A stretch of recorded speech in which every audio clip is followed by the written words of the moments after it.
YouTube channel पर स्वागत है। तो आज अपन RSCIT 31 जुलाई जो एग्ज़ाम होगा उसके अपन मोस्ट 35 क्वेश्चन लेकर आए हैं। अगर ये 35 क्वेश्चन आप पढ़ लेते हैं तो आपका काम हो जाएगा। तो दोस्तों चलो अपन शुरुआत करते हैं। तो दोस्तों अपना पहला क्वेश्चन है, इंकजेट प्रिंटर्स या पेन प्रिंटर्स को वर्गीकृत किया जाता है तो वो किस में वर्गीकृत किया जाता है? तो इंकजेट प्रिंटर होता है तो उसको अपन कैरेक्टर प्रिंटर में वर्गीकृत करते हैं। ठीक है दोस्तों, अपना दूसरा क्वेश्चन है, कौन सी सेकेंडरी मेमोरी का प्रकार नहीं है? तो दोस्तों solid state drive, hard disk, random access memory और USB पेन ड्राइव। तो दोस्तों अपना आंसर सही हो जाएगा क्वेश्चन नंबर सी जो है रैंडम एक्सेस मेमोरी यानी रैम। ठीक है दोस्तों, तो अपन चलते हैं अपने अगले क्वेश्चन पर।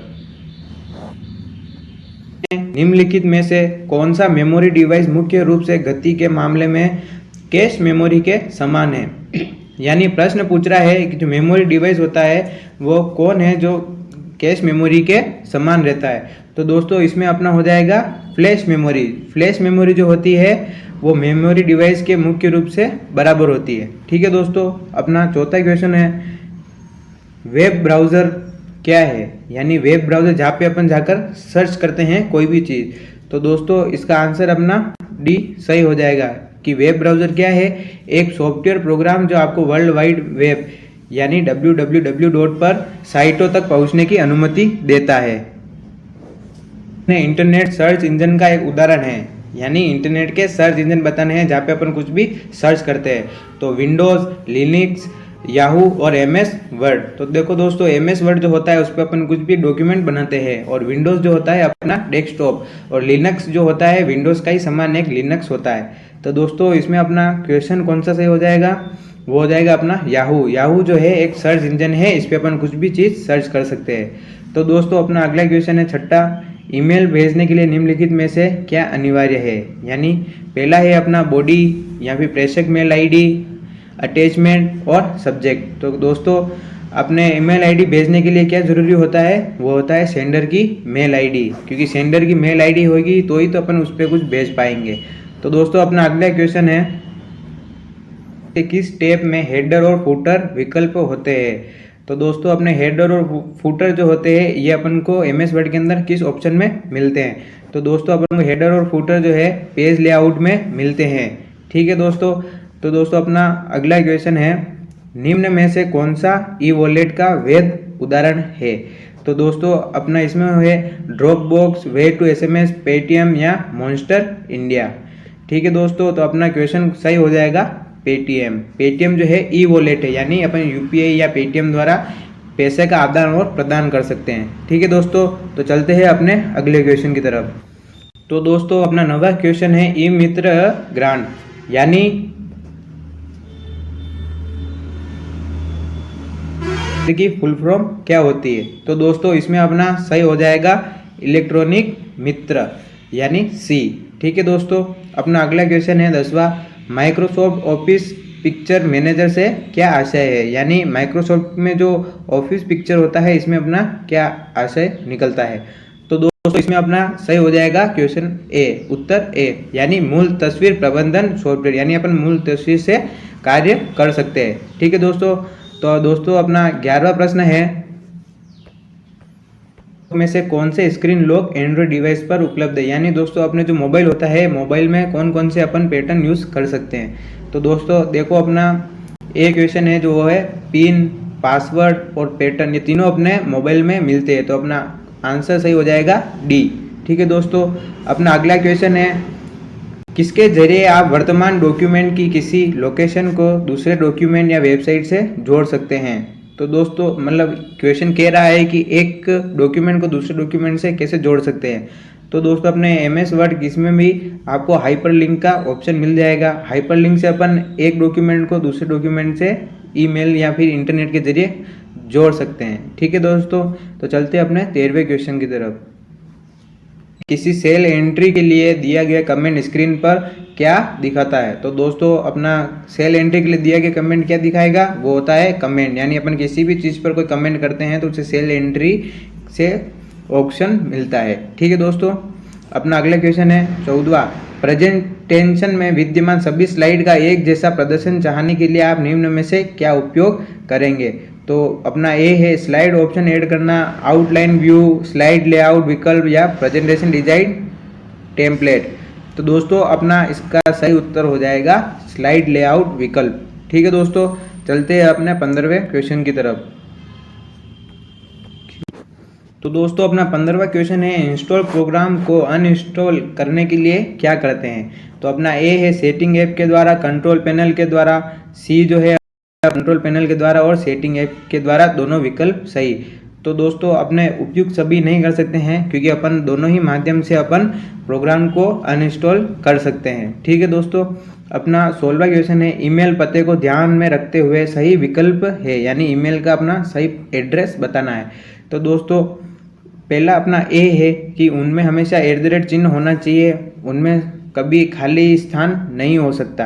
तो दोस्तों ये अपना ए और बी है, ये दोनों ही सही है क्योंकि ईमेल के अंदर @ चिन्ह भी होना चाहिए और उनमें खाली स्थान नहीं रहता, यानी स्पेस नहीं रहता। तो अपना क्वेश्चन सी सही हो जाएगा। ठीक है दोस्तों, चलते हैं अपने अगले प्रश्न की तरफ। दस्तावेजों को सेव करते समय सेव और सेव एज में अंतर क्या है। तो दोस्तों पहला तो है कोई भी अंतर नहीं, तो ये तो अपना हो नहीं सकता। दूसरा है सेव उस दस्तावेज को संग्रहित करेगा जो पहले से ही किसी स्थान में संग्रहित है। और सी क्वेश्चन है सेव एज हमें फाइल का नाम और स्थान बदलने की अनुमति देता है। तो दोस्तों अपने जो है ना बी और सी ये दोनों ही सही है, तो अपना डी सही हो जाएगा। तो चलते हैं अगले क्वेश्चन की तरफ। पावर पॉइंट प्रदर्शन में यानी प्रेजेंटेशन में कौन सा फाइल प्रारूप नहीं जोड़ा जा सकता। तो दोस्तों वो है अपना बी, यानी .htm अपन नहीं जोड़ सकते, वरना अपन देखें तो दोस्तों अपन JPG, GIF यानी GIF और WAV वेव को अपन जोड़ सकते हैं प्रेजेंटेशन में। कौन सी कुंजियों के संयोजन से पावर पॉइंट प्रस्तुतिकरण में नया स्लाइड जोड़ा जा सकता है। तो दोस्तों ये बता रहा है कि अपन कौन सी शॉर्टकट की के द्वारा अपन पावर पॉइंट में नया स्लाइड जोड़ सकते हैं। तो दोस्तों अपन पावर पॉइंट में नया स्लाइड किससे जोड़ सकते हैं, कंट्रोल के साथ M को अगर अपन क्लिक करते हैं तो अपन नया स्लाइड जोड़ सकते हैं, यानी ऐड कर सकते हैं। तो दोस्तों अपना 20वां क्वेश्चन है संक्षिप्त रूप GUI का विस्तारित रूप क्या है, यानी GUI की फुल फॉर्म क्या है। तो दोस्तों इसका फुल फॉर्म है ग्राफिकल यूजर इंटरफेस। ये दोस्तों कई बार परीक्षाओं में प्रश्न आया गया है, इसलिए ये इम्पोर्टेंट भी है। ठीक है दोस्तों, अपन चलते हैं 21वें क्वेश्चन की तरफ। इंटरनेट एक्सप्लोरर है, यानी इंटरनेट एक्सप्लोरर क्या है। तो दोस्तों इंटरनेट एक्सप्लोरर है अपने गूगल और क्रोम की तरह ये भी एक वेब ब्राउज़र है जहाँ पे अपन जाकर कुछ भी इंटरनेट का कार्य कर सकते हैं। ठीक है दोस्तों, अपने 22वां क्वेश्चन है संक्षिप्त रूप DIMM का विस्तारित रूप क्या है, यानी फुल फॉर्म क्या है। तो दोस्तों तो अपन देखते हैं कि डुअल इनलाइन मल्टीमीडिया मॉडल या फिर डुअल इंटरचेंज मेमोरी मॉडल या dual in line memory module, और डी है अपना divided in line multimedia model. तो दोस्तों इसका अपना DIMM की फुल फॉर्म क्या हो जाएगी, वो अपना उत्तर होगा C, dual in line memory module. ठीक है दोस्तों, अपन चलते हैं अपने 23वें क्वेश्चन की तरफ। में से कौन इनपुट आउटपुट युक्ति नहीं है। तो दोस्तों अपना ALU जो है, डी देखिए आप, ALU जो है जो अपने इनपुट आउटपुट की एक युक्ति नहीं है। और अपने ALU की फुल फॉर्म दोस्तों होती है अर्थमेटिक लॉजिक यूनिट। ये भी कई बार क्वेश्चन पूछा गया है, एक बार वापस बता देता हूँ दोस्तों। ALU की फुल फॉर्म हो जाती है अर्थमेटिक लॉजिक यूनिट, ये मदर मोड में पाया जाता है। ठीक है दोस्तों, अपना 24वां क्वेश्चन है विंडोज में किसी फाइल या फोल्डर को हमेशा के लिए मिटाने हेतु हम इस्तेमाल करते हैं। तो दोस्तों अगर अपन किसी फाइल और फोल्डर को डिलीट करना चाहते हैं तो उसके लिए अपन शिफ्ट के साथ डिलीट दबाते हैं तो वो हमेशा के लिए हट जाता है। ठीक है दोस्तों, तो दोस्तों अपन चलते हैं अपने अगले प्रश्न की तरफ। तो दोस्तों अपना 25वां क्वेश्चन है टिम बर्नर्स-ली द्वारा दी गई अवधारणा है www, HTML यानी और सिमेंटिक वेब और उपरोक्त सभी। तो ये क्वेश्चन कह रहा है दोस्तों कि टिम बर्नर्स-ली ने किसका आविष्कार किया। तो दोस्तों वो हो जाएगा अपने www यानी वर्ल्ड वाइड वेब। निम्नलिखित में से कौन भारतीय सुपर कंप्यूटर का उदाहरण नहीं है। तो दोस्तों अपने भारतीय सुपर कंप्यूटर का उदाहरण कौन नहीं है, AS400। ठीक है दोस्तों, वरना जो अपने भारत के अंदर जो सुपर कंप्यूटर है दोस्तों वो है परम है, अनुराग है। ठीक है दोस्तों, तो चलते हैं अपने अगले प्रश्न की तरफ कि साटा का फुल फॉर्म क्या है। तो दोस्तों अपने साटा की जो फुल फॉर्म है वो है सीरियल एडवांस टेक्नोलॉजी अटैचमेंट। ठीक है दोस्तों, ये एक फुल फॉर्म है, ये भी कई बार क्वेश्चन पूछ लिया जाता है, इसलिए इम्पोर्टेंट है। ठीक है दोस्तों, अपन चलते हैं अपने अगले क्वेश्चन की तरफ। कर्सर के बाईं ओर के अक्षर कौन सी कुंजी से मिटती हैं।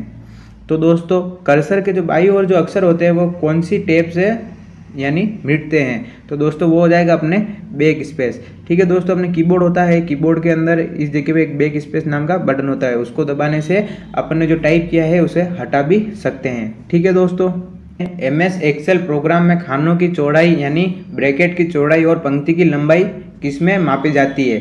ठीक है दोस्तों, तो वो किसमें मापी जाती है, पिक्सल में। पिक्सल के अंदर ही अपने ब्रैकेट की लंबाई और चौड़ाई मापी जाती है।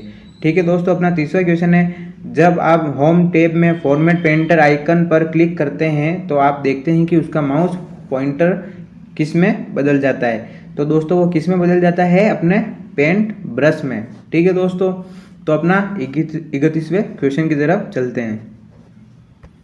निम्न में से किस प्रकार के साइबर अटैक के द्वारा आपको चाहिए गई वेबसाइट की जगह अन्य वेबसाइट पर ले जाया जा सकता है।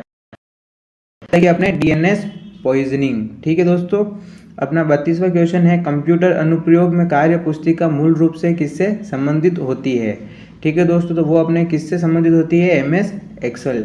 और कार्य पुस्तिका का मतलब जो होता है अपने जो भी डाटा होता है, डाटा एंट्री का काम होता है वो किस में होता है, वो होता है MS एक्सेल में। ठीक है दोस्तों, अपने अगले क्वेश्चन की तरफ चलते हैं। तो दोस्तों अपने 33वां क्वेश्चन है कंप्यूटर सिस्टम का एक हिस्सा जिसमें कंप्यूटर निर्देशों पर डेटा होता है। ठीक है दोस्तों, तो अपना इसका सही आंसर हो जाएगा सॉफ्टवेयर, क्योंकि सॉफ्टवेयर के अंदर ही है ना कंप्यूटर सिस्टम के सारे निर्देश दिए जाते हैं या रहते हैं। ठीक है दोस्तों, अपना अगला क्वेश्चन है किसी भी कंप्यूटर प्रोसेसिंग कंपोनेंट कौन सा है। तो दोस्तों अपने जो कंप्यूटर के अंदर क्रिटिकल प्रोसेसिंग कहाँ होती है, वो होती है अपने कीबोर्ड के अंदर। ठीक है दोस्तों, तो अपना 35वें क्वेश्चन की तरफ चलते हैं। अंतिम क्वेश्चन है डॉट मैट्रिक्स और सॉलिड फॉन्ट प्रिंटर किसके उदाहरण है। तो दोस्तों ये अपने होते हैं कैरेक्टर प्रिंटर के उदाहरण है डॉट मैट्रिक्स और सॉलिड फॉन्ट प्रिंटर। ठीक है दोस्तों, आज मैं आपके लिए 35 प्रश्नों की महत्वपूर्ण प्रश्नोत्तरी लाया था। अगर आपको अच्छे लगे हैं प्रश्न तो लाइक एंड सब्सक्राइब जरूर करें।